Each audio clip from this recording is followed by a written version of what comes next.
সম্প্রীতির অনন্য ছবি। পবিত্র ঈদ উল ফিতরের আনন্দে আজ মুখর গোটা দেশ।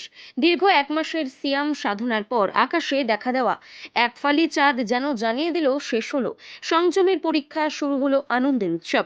রমজান মাস জুড়ে আত্মসংযম, ত্যাগ, ধৈর্য ও আত্মশুদ্ধির যে শিক্ষা মানুষ অর্জন করেন, ঈদ সেই শিক্ষাকেই উদযাপনের এক মহামিলন। ঈদ শুধু নতুন পোশাক বা সুস্বাদু খাবারের আনন্দে সীমাবদ্ধ নয়, বরং এটি মানুষের মধ্যে ভালোবাসা, সহমর্মিতা, ভ্রাতৃত্ব ও পারস্পরিক শ্রদ্ধাবোধকে আরো দৃঢ় করে তোলে। সমাজের সব স্তরের মানুষ এই দিনে ভেদাভেদ ভুলে একসঙ্গে আনন্দ ভাগ করে নেন। এটাই ঈদের প্রকৃত তাৎপর্য। পবিত্র রমজান মাস শেষে আপামর মুসলিম ধর্মাবলম্বী মানুষের সঙ্গে ঈদ উল ফিতর উৎসবে মাতলেন তৃণমূল প্রার্থী তথা বিদায়ী বিধায়ক মোশাররফ হোসেন। শনিবার ইটাহারের চৌরঙ্গী মোড় এলাকায় ঈদগাহ মাঠে মুসলিম সম্প্রদায়ের মানুষের সঙ্গে নামাজ পাঠে অংশ নেন মোশাররফ। ইটাহার সদর এলাকার কয়েক শতাধিক মানুষের সঙ্গে নামাজ পাঠ করেন তৃণমূল প্রার্থী। এরপর তিনি সকলের সঙ্গে শুভেচ্ছা বিনিময় করেন। পাশাপাশি প্রবীণ নাগরিকদের সঙ্গেও শুভেচ্ছা বিনিময় করতে দেখা যায় প্রার্থীকে। তাছাড়া তৃণমূল প্রার্থীকে দেখা যায় খুশ মেজাজে তরুণ যুবকদের আবদারে মুঠো ফোনে সেলফি তুলতেও। খুশির ঈদ উপলক্ষে ইটাহারের বেশ কিছু প্রবীণ বিশিষ্ট মানুষ সহ অসুস্থ বর্ষিয়ান দলীয় কর্মীদের বাড়িতে গিয়ে তাদের সঙ্গে দেখা করে ঈদের শুভেচ্ছা বিনিময় করেন এবং স্বাস্থ্যের খোঁজ নেন তৃণমূল প্রার্থী।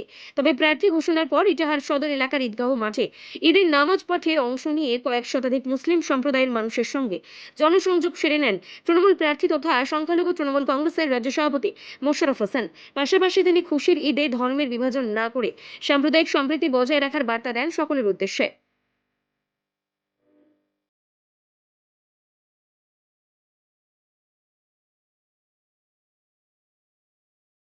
খুবই আজকে খুশির দিন, আনন্দের দিন। আমি সবাইকে ঈদ মোবারক জানাচ্ছি। আজকে আমরা ইটাহারের সমগ্র অঞ্চল বিগত ঈদগাহগুলোতে প্রতি বছরই নামাজে অংশগ্রহণ করি।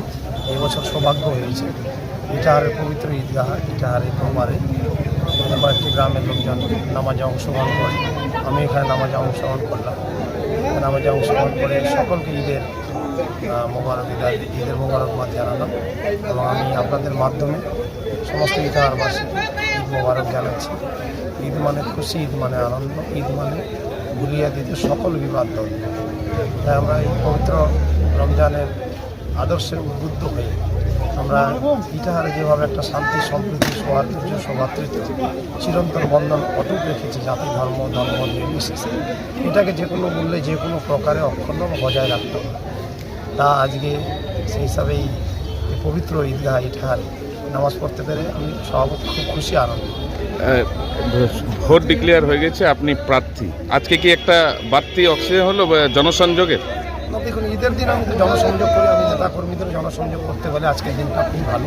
আমরা পুরনো যত রাগ, অভিমান, ক্ষোভ, বসা, হিংসা, বিদ্বেষ, কুৎসা, অপপ্রচার, পরনিন্দা, গীবত আমরা দূরে সরিয়ে আমরা একটা শান্তির সমাজ গঠনের লক্ষ্যে আমি সবাইকে বার্তা দিয়ে থাকি।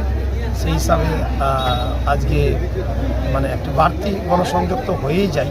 রাত হোক বা দিন, নিউরো এমার্জেন্সি সময় দেখে আসে না। হঠাৎ মাথায় আঘাত, স্ট্রোক বা অচেতন হয়ে যাওয়া, প্রতিটি মুহূর্তই অমূল্য।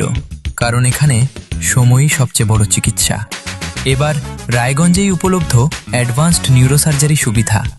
দক্ষ নিউরোসার্জন ও আধুনিক প্রযুক্তির সহায়তায় 24x7 জরুরি পরিষেবা। সঠিক সময়ে সঠিক চিকিৎসা ফিরিয়ে দিতে পারে স্বাভাবিক জীবন। জীবনরেখা হসপিটাল, অ্যাডভান্সড নিউরো কেয়ার।